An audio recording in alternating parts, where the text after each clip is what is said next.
মার্কিন president Donald Trump এবং ইউক্রেনের প্রেসিডেন্ট ভ্লাদিমির জেলেনস্কির বাকবিতণ্ডা কারোরই অজানা নয়। তবে দুজনকে আবারও একসঙ্গে দেখা গেল পোপ ফ্রান্সিসের শেষকৃত্য অনুষ্ঠানে। শুধু তাই নয়, করলেন একান্ত বৈঠকও। এ বৈঠককে বিশেষ গুরুত্ব দেওয়ার কারণ হচ্ছে, চলতি বছর ফেব্রুয়ারিতে ওয়াশিংটনের ওভাল অফিসে ট্রাম্প ও জেলেনস্কির মধ্যে উত্তপ্ত বাক্য বিনিময় হয়েছিল। তাহলে কি এবার সম্পর্ক ভালো হতে চলেছে দুই দেশের মধ্যে?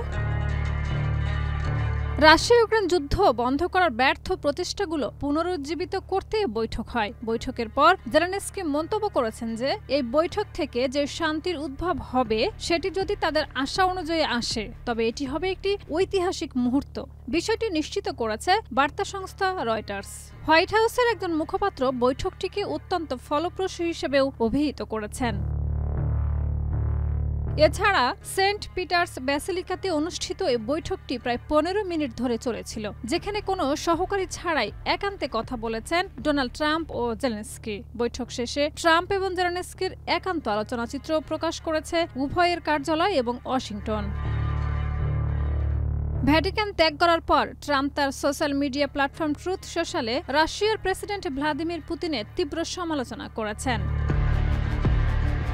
এদিকে ইউক্রেনের প্রেসিডেন্ট জেলেনস্কি টেলিগ্রামে এক পোস্টে জানিয়েছেন, আমাদের জনগণের জীবন সুরক্ষা একটি সম্পূর্ণ এবং নিঃশর্ত যুদ্ধবিরতি এবং একটি স্থায়ী শান্তি চুক্তি করবে, যা ভবিষ্যতে যুদ্ধের পুনরাবৃত্তি রোধ করবে।